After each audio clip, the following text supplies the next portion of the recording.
नमस्कार साथियों, Richpal study YouTube channel में आपका स्वागत है। मैं रिचपाल सिंह आज फिर एक बहुत ही अच्छा टॉपिक लेकर हाजिर हूँ, अनुपात एवं समानुपात।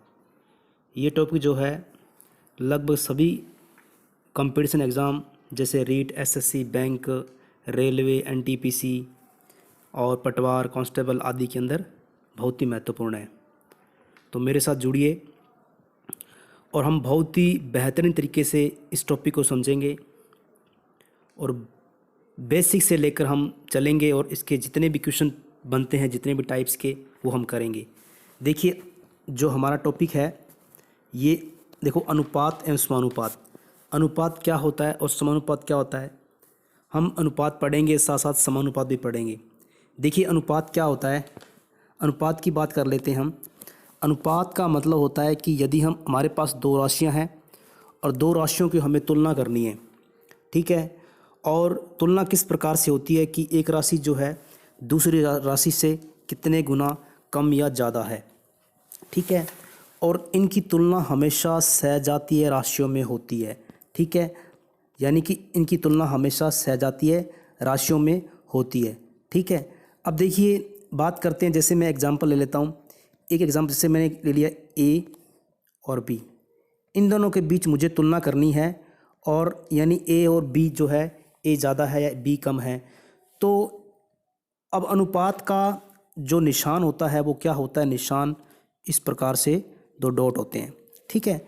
और यहाँ जैसे मैंने ए राशि लिख दी और इधर बी लिख दी, तो इनके बीच में, दोनों के ए और बी के बीच तुलना हो रही है, ठीक है। अब हम बात करते हैं कि तुलना किस प्रकार से है।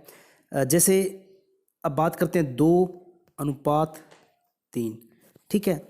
और यानी इसको हम क्या लिख सकते हैं, इसको हम इस अनुपात को हम बटे के अंदर भिन्न में लिख सकते हैं, 2/3, ठीक है। यानी ए जो है वो बी, यानी 2 जो है 3 से कितना बड़ा है या कितना छोटा है। तो ये इस प्रकार से हम तुलना करते हैं। और जो तुलना है वो जो है, तुलना किस प्रकार से होती है कि मतलब दोनों की जो राशियां हैं वो सहजाती होनी चाहिए। मतलब जैसे एग्जांपल लेते हैं, जैसे मैंने ले लिया कि मेरे पास 50 रुपये हैं इधर, ठीक है, और बीच में समानुपात का निशान है, और इधर मेरे पास 100 रुपये हैं। इनके बीच तुलना करनी है। हम यूँ कह सकते हैं कि ये जो है, ए के पास 50 रुपये हैं और बी के पास 100 रुपये हैं, ठीक है। अब देखिए, यहाँ पर राशियाँ देखिए, इनके मात्रक रुपए और रुपए दोनों समान होने चाहिए, तभी इनकी तुलना हो सकती है। यानी इनको तभी हम अनुपात के रूप में लिख सकते हैं, ठीक है। अब जैसे अब इनको क्या करेंगे हम, ये जो है ए और बी जो है, यानी ए के पास कितने हैं, बी के पास कितने रुपए हैं, ए के पास 50 है, बी के पास 100 है, तो हम दोनों की तुलना कर सकते हैं। तुलना किस प्रकार से, देखिए कि इसको हम बटे में अगर लिखना चाहें तो A/B बराबर ए का जो मान है 50 और बी का मान 100 है, ठीक है। अब रुपए से रुपए कैंसिल हो जाएंगे, ये रुपए है और ये रुपए, ये कैंसिल हो गए, तो देखिए ये 0 से 0 कैंसिल हो गया। तो यानी कि इनका जो अनुपात है 5:10 है, हम यूँ कह सकते हैं। या फिर इनका जो अनुपात है वो 5:10 है। अगर आगे कटता है इसको हम काट सकते हैं 1, यानी कि 1:2।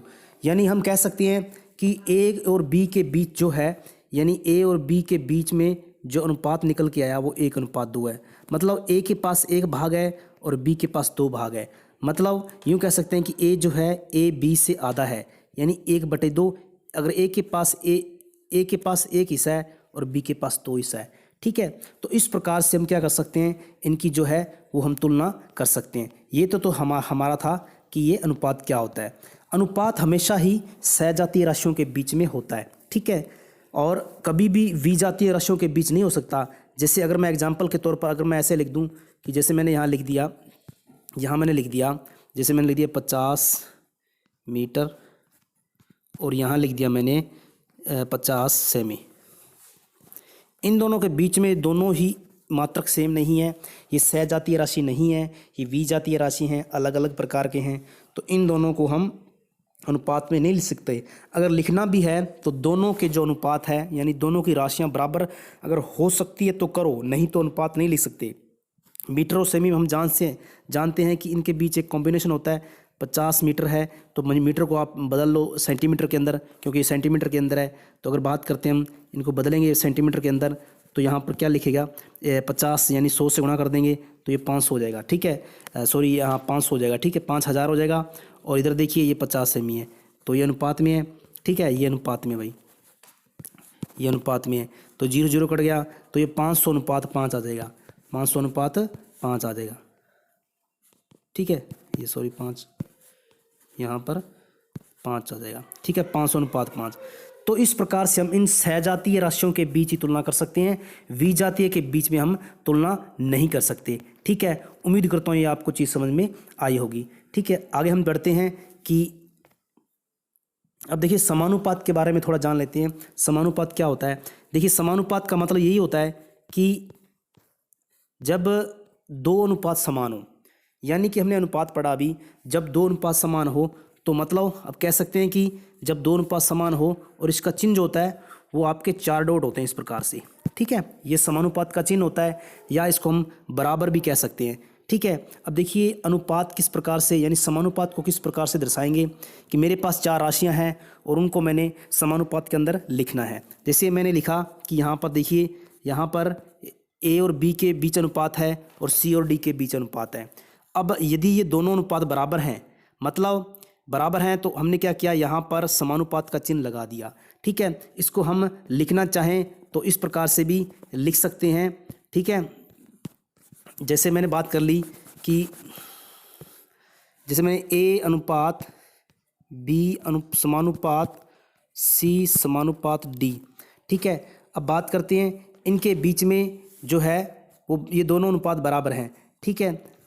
अगर ये बराबर हैं तो हम इसको क्या ले सकते हैं, इनको हम अगर हम बटे में चाहिए, यानी कि दो अनुपात हैं बराबर हैं इस प्रकार से, यानी ए बटे बी बराबर सी बटे डी। तो ये समानुपात का इस प्रकार से हम दो अनुपात अगर बराबर हैं तो वो कहलाएंगे समानुपात। मतलब ये राशियां बराबर हैं, ए अनुपात जो है ए बटे बी बराबर सी बटे डी, तो ये कहलाएगा समानुपात, ठीक है। तो इस प्रकार से हम जब राशियों की आपस में तुलना करनी हो या फिर बराबर अनुपात हैं तो वो कहलाएंगे समानुपात। देखिए आगे हम बढ़ते हैं। अब हम बात करते हैं अनुपातों के प्रकार। अनुपातों के क्या क्या प्रकार हो सकते हैं? तो देखिए पहला जो अनुपात का प्रकार है वो है सरल अनुपात। सरल अनुपात क्या होता है? अगर आपके पास कोई अनुपात दिया गया है, जैसे मैं एग्जाम्पल के तौर पर एक सवाल लूँ, जैसे मैं एग्जाम्पल के तौर पर सवाल ले लेता हूँ। जैसे मैंने लिया 16 अनुपात 32। अब देखिए ये अनुपात है, अगर इसको हमें सरल अनुपात में बदलना है, मतलब ये दोनों जो है एक ही पाड़े से कट जाए, मतलब इन दोनों का HCF जो है एक आए। कैसे? जैसे मैं अगर बात करूं, दोनों ही जो है वो 16 के पाड़े से कट रहे हैं, तो 16 एकम 16 और अनुपात 16 2 32, ठीक है। तो ये आगे जो है आगे और नहीं कट सकता, मतलब इन दोनों संख्याओं का 1 और 2 का HCF एक ही आएगा, HCF कॉमन यानी एक ही आएगा, और जब तक कॉमन एक ना आए तब तक आप इसको काटते जाइए, ठीक है। तो ये लास्ट में जो 1 अनुपात 2 है वो 16 32 का सरल अनुपात कहलाएगा, यानी भिन्नों को या सरल अपने इन अनुपात को काटना ही आगे सरल अनुपात कहलाता है। अब हम बात करते हैं वर्गानुपात की, ठीक है। वर्गानुपात की बात करते हैं, इसको इंग्लिश में कहते हैं डुप्लीकेट रेशियो, यानी इसको हम डुप्लीकेट रेशियो बोलते हैं, इसको डुप्लीकेट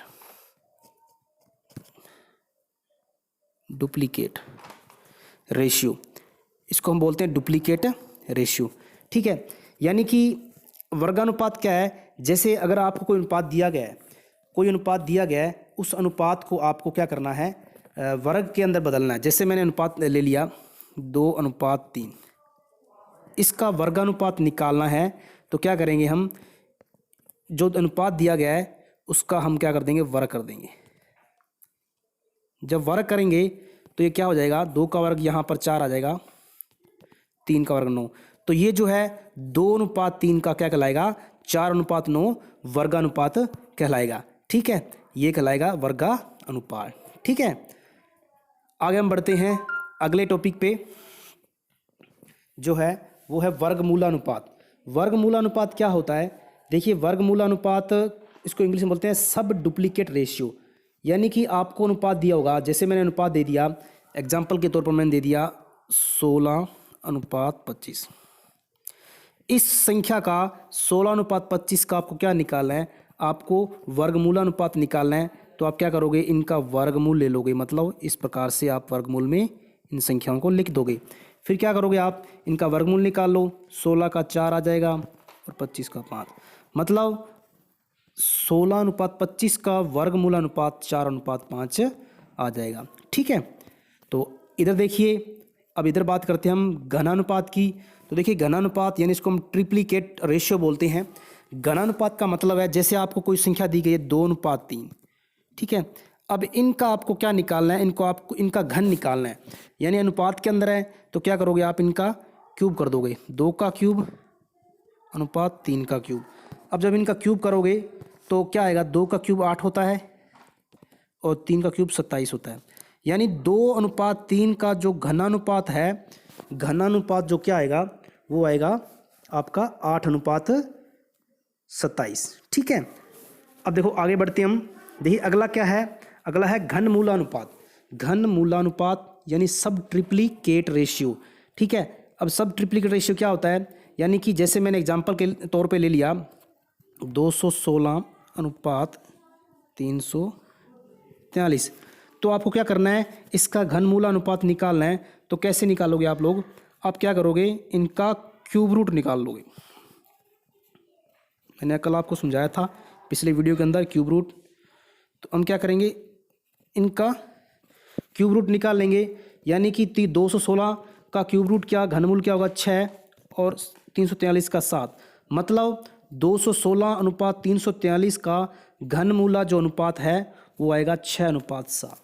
ठीक है, अब हम बात करते हैं इधर मिश्रानुपात की, इसको बोलते हैं कंपाउंड रेशियो।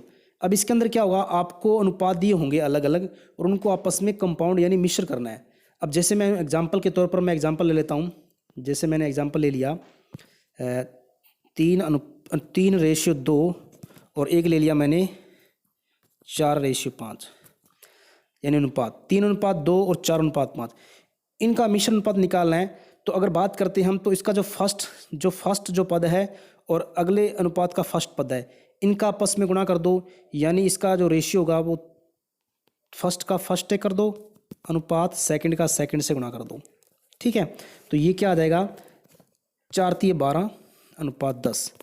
देखिए किस प्रकार से होता है, जैसे एग्जाम्पल के तौर पर बात करते हैं हम कि मिश्र अनुपात किस प्रकार से क्वेश्चन आता है। जैसे अगर बात करता कि मेरे पास एक वाटर है, वाटर और मिल्क है, अगर वाटर 1 मिल्क 2 है और दूसरा जो एक अलग पात्र है उसके अंदर वाटर और मिल्क का रेशियो अगर बात करते हैं 2:3 है। तो अब इन दोनों जो है, ये जो 1 नंबर पात्र है ये 2 नंबर पात्र है। ठीक है, ये 1 नंबर पात्र है, 2 नंबर पात्र है, इन दोनों जब मिक्स करना है, हमें इनका मिश्र अनुपात निकालना है, दोनों को मिक्स करना है। तो आपको क्या करना है, वाटर को वाटर से गुणा कर देना है और मिल्क को मिल्क से गुणा कर देना है। ठीक है, तो देखिए हम अगर गुणा करेंगे तो वाटर को वाटर से किया, मिल्क को मिल्क से किया, तो 2:1 2 × 1 अनुपात 2:3। ठीक है, तो इस प्रकार से हम ये निकाल सकते हैं। ठीक है, तो ये तो था हमारा क्या था, घनमूला अनुपात। ठीक है, अब हम बढ़ते हैं आगे अगले टॉपिक पे। देखो प्रतिलोमानुपात, इनवर्स रेशियो, इसको हम इंग्लिश में एक वर्ड और है रेसिप्रोकल भी इसको बोलते हैं। तो देखिए ये क्या होता है प्रतिलोमानुपात, या इसका दूसरा नाम है व्युत्क्रमानुपाती, इसको व्युत्क्रमानुपाती बोलते हैं। अब बात करते हैं, जैसे मैंने एक रेशियो ले लिया, जैसे एग्जांपल के तौर पर मेरे पास A:B है, तो अगर मैं इसका निकालूंगा इन्वर्स, तो सिंपल सा है कि आप इसको पलट देंगे, मतलब आप B:A कर देंगे। ठीक है, सिंपल सा है। ठीक है, तो अब इधर देखिए आपके सामने, इधर है वित्ततानुपात, बहुत ही इंपॉर्टेंट है, इस पर प्रश्न भी पूछा गया 2012 के अंदर, और हम अगले वीडियो के अंदर बात करेंगे वो प्रश्न कैसा था। तो देखिए वित्ततानुपात यानी कंटिन्यू, यानी जो कंटिन्यू रेशियो चलता रहता है। जैसे आपको सामने जैसे एग्जांपल के तौर पर मैं कई सारी राशियाँ ले लेता हूँ, जैसे मैंने ले ली, जैसे बात करते हैं हम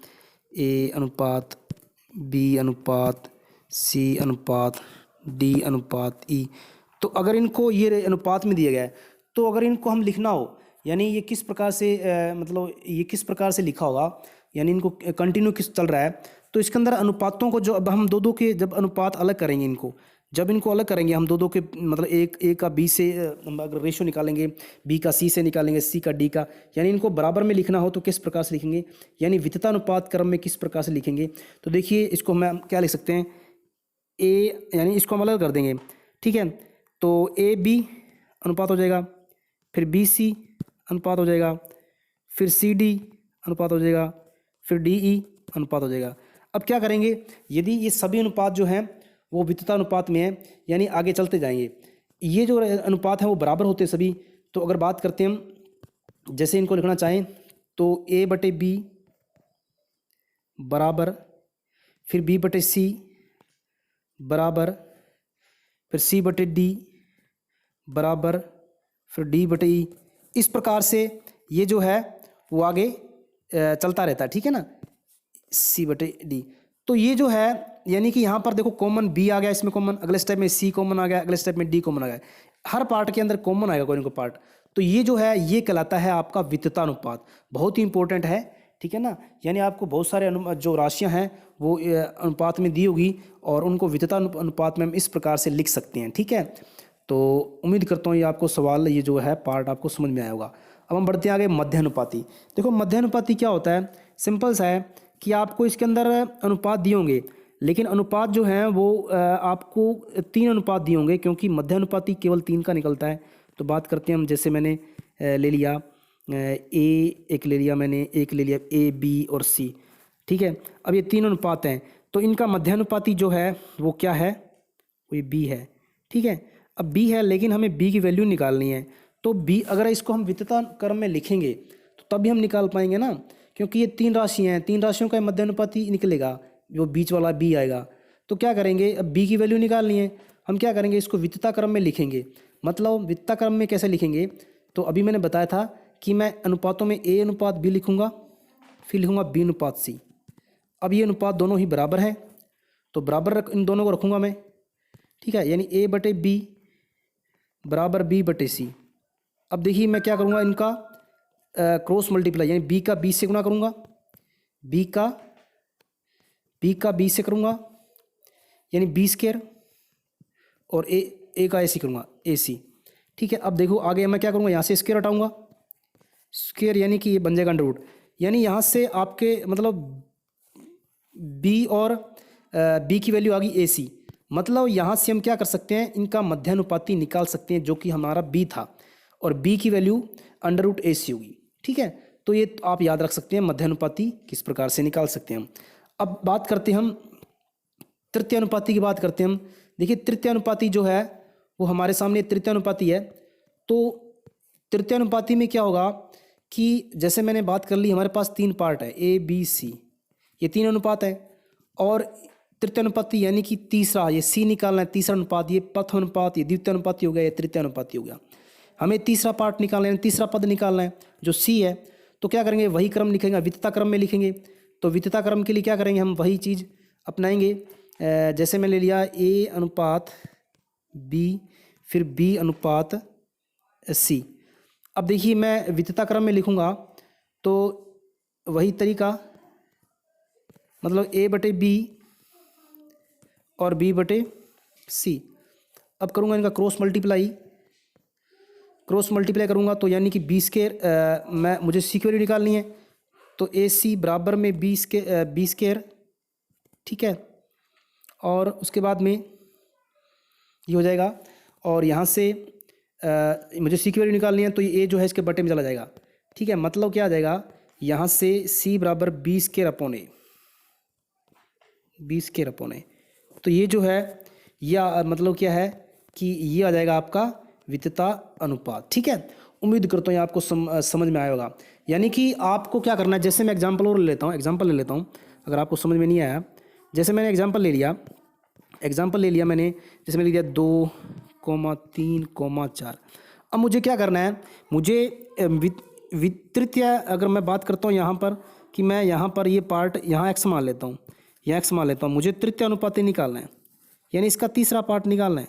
तो क्या करूँगा मैं, मेरे पास यही रूल है कि मैं इसको क्या लिखूँगा, पहले तो आप इसका कॉन्सेप्ट समझिए। इसके फॉर्मूले जो हैं वो रट्टा नहीं मारना फॉर्मूलों का, क्योंकि कॉन्सेप्ट समझ में आएगा तभी हमारे फॉर्मूले याद रहते हैं।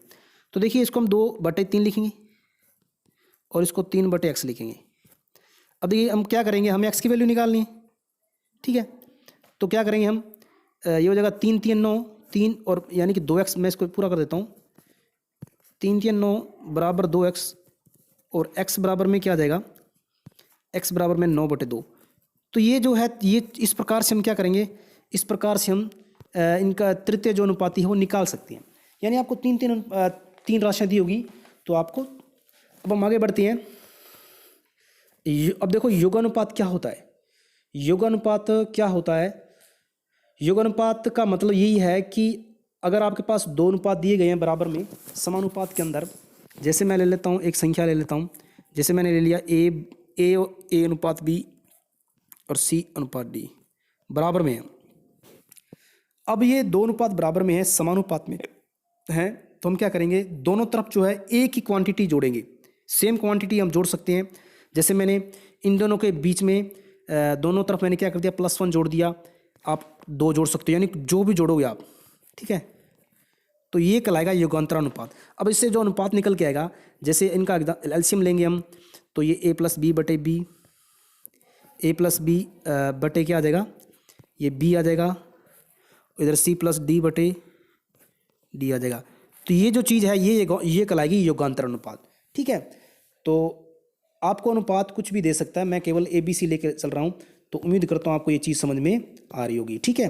अब देखिए इधर अंतरानुपात क्या होता है, वही क्या करना है, हमें बोथ साइड क्या करना है। जैसे मैंने अनुपात ले लिया ए बटे बी बराबर सी बटे डी, ये अनुपात दिया गया है, बराबर है, समानुपात के अंदर है राशियाँ। तो मैंने क्या दोनों तरफ -1 और -1 कर दिया, यानी अंतर कर दिया दोनों तरफ सेम राशि का। आप 1 करो माइनस दोनों तरफ 2 करो, जिसकी ज़रूरत है। तो अब मैंने एलसीएम लिया, एक a - b बटे b बराबर में c - d बटे d। तो ये जो राशि है ये कहलाएगी अंतरानुपात, ठीक है। अब देखिए आगे अगला है हमारा योगांतर अनुपात।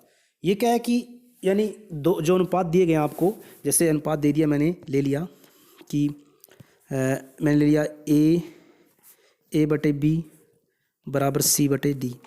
यानी आपको क्या करना है कि इसके अंदर योग भी करना है, अंतर भी करना है। मतलब जिस राशि का ऐड कर रहे हो तो इसको हम योगांतर अनुपात, इसका क्या निकलेगा, यानी आप क्या करोगे, इसमें आप नीचे वाला ऊपर जोड़ दोगे और क्या करो, यानी a + b कर दोगे और a - b कर दोगे, ठीक है। यानी b को उसमें जोड़ोगे और जो इस b को a में से घटा दोगे, यानी इसको ऐड करोगे, इसको माइनस करोगे। अब क्या करोगे,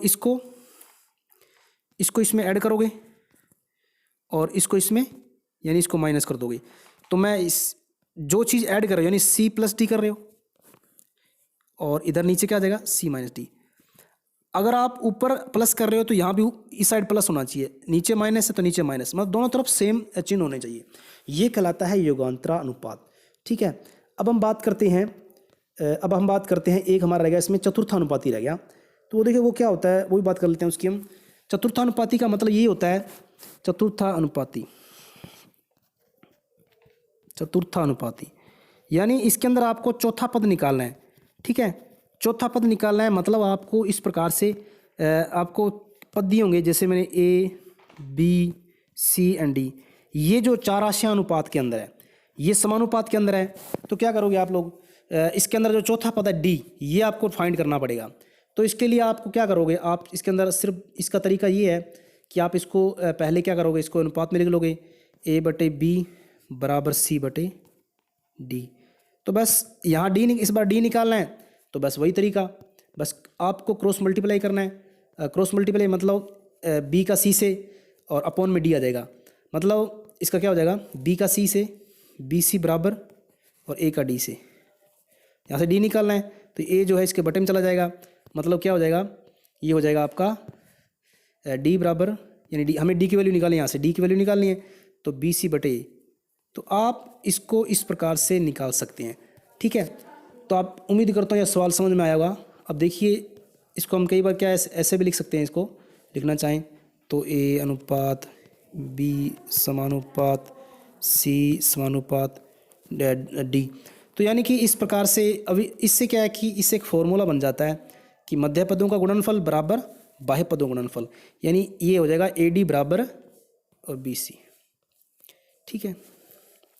ये था हमारा समानुपात अनुपात, और उम्मीद करता हूँ ये आपको चीज़ समझ में आई होगी, ठीक है। ये था योगांतर अनुपात, और देखिए ये हमारा अंतरानुपात हमने किया।